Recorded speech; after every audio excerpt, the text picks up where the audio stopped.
Hey, it's Christmas, guys. Oh my God. Christmas is here with us. Hey, Christmas is here with us, guys. Oh my God. Are you happy that it is Christmas? Yes, we are happy because the Savior has been born or is going to be born. The Savior is going to be born. The Savior of the world, Jesus Christ, is going to be born. Yes, we are very, very happy. And we feel like, yes, the Savior is been born. The Savior of the world. So it's Christmas, guys. Welcome to Christmas season. Welcome to Christmas season, guys. Hustle and bustle. Try to travel now, and you are gonna get to know that it is very, very, very difficult out there. It's very, very difficult out there. Let me hold this microphone so that you can hear me. It's very difficult to travel like out there, like in bus stops. For those that travel by public means, it's very, very, very difficult. And guys, I want to tell you that it is not easy. Let me tell you the truth. Try to travel now with children. It's when you are gonna know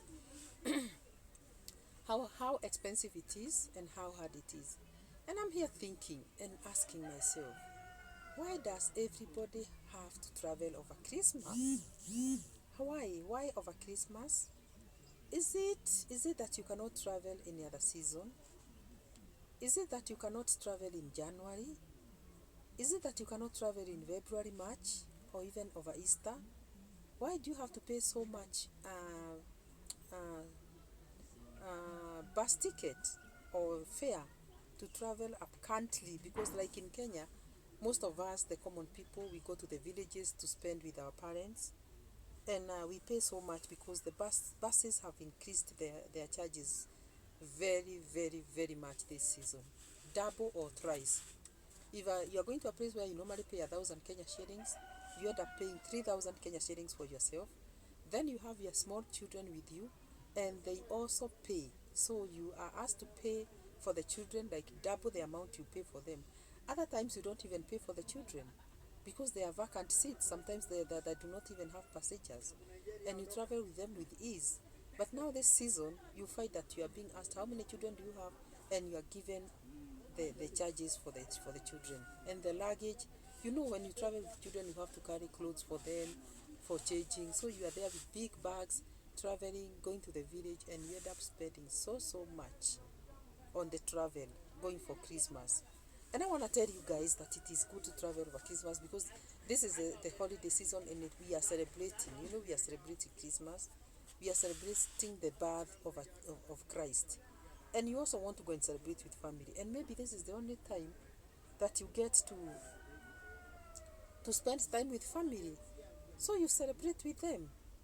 And on traveling and celebrating with them, it becomes very, very, very, very expensive, guys. Very expensive. But I'm here thinking that, what am I saying? That situations have changed, economies have gone haywire. So it's not a time that you should kill yourself because of a situation like the Christmas season. I don't think you should kill yourself with that. You should know that you have a life to live, and some of these things, they make you so, you know, you get so, what do I say, so overburdened that you get so stressed. Can you imagine getting so stressed that you end up finding out that you cannot even afford to live life after that? You exhaust all your monies, all your finances because of a holiday season. And I know many people are going to throw stones at me, especially those that value Christmas. And I'm one of those that value Christmas so much. But I'm also looking at the economy of a country like this one of ours, and I'm just wondering, how are parents going to pay school fees in January? Because we are going to come out of Christmas on a certain date, and schools are going to be opened on second or third, and you go and pay school fees. And if you don't pay school fees, your children are going to be sent home from school. Would you rather your children be sent home from school than would you rather they be sent from school because you took them for Christmas? So these are things that I'm thinking parents should consider and decide and see the priorities, what comes first, especially in these growing economies. What comes first? Because I'm thinking you can still buy food in your home and cook for your children, buy them those nice clothes and let them play in the compound with the other children. And it is Christmas, let them go to church that Sunday morning, sing Christmas carols, because the church will be open for those that will not travel. Instead of killing yourself because your neighbor is traveling, you kill yourself with your children and the luggage and the money that you don't even have the finances, and travel with the children in a very uncomfortable situations or conditions because of the way the situation is on the roads, and then you exhaust all your monies. On coming back, you have nothing to pay school fees for. Then the same neighbors that you wanted to show that you have traveled, they see your children in the compound because they have been kicked out of school, and they wonder, why are so and so's children not going to school? This is because you did not have any money to pay for them. Surely, we need to make arrangements and do the proper thing in this life. There is a life after Christmas, just like there is a life after any other holiday that we enjoy. There is also life after marriage. There are people who take loans to do weddings. And I think I should speak to these people today. Surely, I know you are wondering, why are you speaking to people? Are you the expert? No, I'm not the expert. But I'm a person with common sense who is able to see and analyze things and situations and advise with the little knowledge and the little that I have seen and known, that you cannot go taking a loan in your company to go and wed, and then you start paying this loan, you see, for years, because you took a loan for wedding. Anyway, priorities, let me also go there. If your wedding is a priority, fine and good, because actually this time there are no children. If it is a priority, good, because even people take loans to buy cars and to buy things, but to do a wedding, and you go through that very big expense, a loan of 5 million because you want to do a wedding. Oh my God.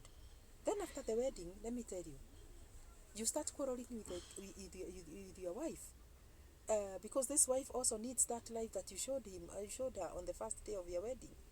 You start quarreling and you start telling her, you see, I don't have money, I'm even paying for the wedding that I took a loan for.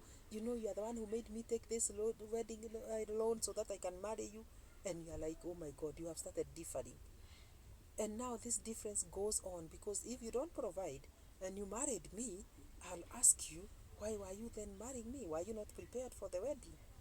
And I'll like, oh no, you need to sustain me. I'm your wife. And here questions are going to arise, and issues are going to come up, and you end up finding out that you have broken up. You have broken up. And the same people that saw you lavishingly doing this wedding of yours, and they were like, oh my God, a big wedding. They are going to see you part ways. Part ways. And what a shame, because it has happened anyway. And you know what happens? You have parted ways, yet you are left with a loan to pay. Because you'll pay for this loan. You will pay for this loan. A loan, because the lady has gone.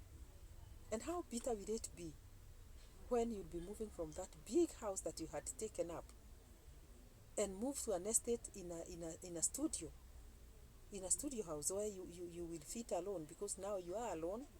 All your money is being deducted for the loan, and the wife has gone. What a shame. You lose everything just because of one day's happiness.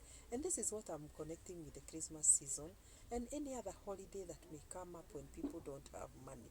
I think we should learn to live by our means. Those people that are able to travel, by the way, those that are able to travel, you are welcome to go and travel and see your parents. You are welcome to go to the coast, to go for holiday. Go and enjoy, because actually you have the money. Go and enjoy. Take your children to those expensive places and let them enjoy, because we are all not equal. But I usually say, even in the forest, there are some shorter trees and others that are taller. So if you are not of that height, don't go because your neighbor is going. Stay in your range, stay in your lane, stay in your lane. Don't do things because of your neighbors. And gone are the times when people used to do things because of the neighbors. You know, there are those people with that syndrome still. The show off syndrome. It's a very bad syndrome, guys. I want to advise you as an elderly woman, an elderly woman here advising you that oh my God, don't be tempted to do things that are not beyond, that are beyond your means. That syndrome is sickening. It will kill you. It will even kill you in this life. Doing something because a neighbor has done it. There are also those wives that look at the neighbor's car, you see, and they go telling their husbands, no, what kind of a man are you? Are you a man enough? Are you man enough? And the husbands are like, what? What are you saying? No, no, no, you have to buy me a car like so and so's.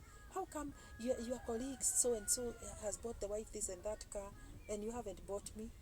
Oh my God. If you want to kill a marriage, or if you want to kill a husband or a family member, do these things to them, because you cannot compare homes. Let me tell you, stay in your lane. Stay in your lane and you'll be happy for the rest of your life. Because people can never be the same. You'd never know what somebody does when they leave their houses in the morning to go where they work. You never know. You don't know, by the way, what they do when they get out and go out there. You don't know. So you comparing your person, your man or your wife, maybe there are also wives that can also be that nagging and telling their you know, their husbands telling their wives, you also have to dress like so and so. You are not woman enough because you are not dressing like so and so. And no, don't go there. Be your own person. Don't look at the neighbor and want to do like them, because you don't know what they do when they leave their houses to go out there. There are people that are thugs, others are gangsters, but in the compound they are just neighbors. Are you going to kill your people because of that? So guys, it's my prayer that this season finds us in good health, and also let us remember the gym in January. So for those people that are going to indulge a lot because it is the season, indulge and remember you have the gym to pay in January. So don't forget that. Come in January and cut that weight. Also, don't eat because people are eating. Don't eat carelessly. Just take the portions that you are used to taking. Just take them, because that is what is supposed to happen. It is not a do or die that you must eat all those meat, all that meat in the village, all the cows and sheep that are going to be slaughtered there. Don't eat them because because people are eating them. Mind your weight also. Mind your health. If the doctor has told you don't eat cholesterol foods, mind that and don't eat them. If the doctor has said don't eat starches and sugars, please mind your health, because there is a life to live after January or after Christmas. So we have to be very, very careful with the things we do because of you know, peer pressure. Don't do things because others are doing, and mind your status also. Even indulging too much, getting drunk carelessly, and you know, strolling in the village or in the hotels where you'll be visiting, you know, don't go dropping down because you are so drunk. Drink with decorum and eat carefree. Mind the life tomorrow, because there's life after the holidays. So guys, thank you so much. I hear so much music in the background, and I'm fearing that my video will be given copyright. So I want to say goodbye, and once again, remember to indulge with care during this Christmas season. Remember to love one another. That is why Jesus Christ was born. He is love. Remember to love one another. Don't go breaking your marriages. Don't go breaking people's marriages during this season. This is a time to take care. This is a time to love people. This is a time to visit the ailing. Also visit the children's home. Remember those that are less advantaged. Remember them and go and visit them. Children's home, if you are able, go and give Christmas to these homes also, because they require to eat and be happy like any other person or any other people. visit these homes, give them clothes. There are those people with so much and still they are leaving them in their homes when other out people are naked because they don't even have anything to wear. Please share. This is a time of sharing. Just go and donate out there what you are not using, or what, not even what you are not using. Give from the heart. Sometimes you can just give from the heart, not what you are not using. Just decide, just you know make up your mind and go and give out to these people that are less fortunate out there, that may not even have the fruits that you have in your homes. Go and donate, go and share with them. And remember the elderly. I always think of that elderly person out there who maybe doesn't have children, or whose children maybe went away and have never come back.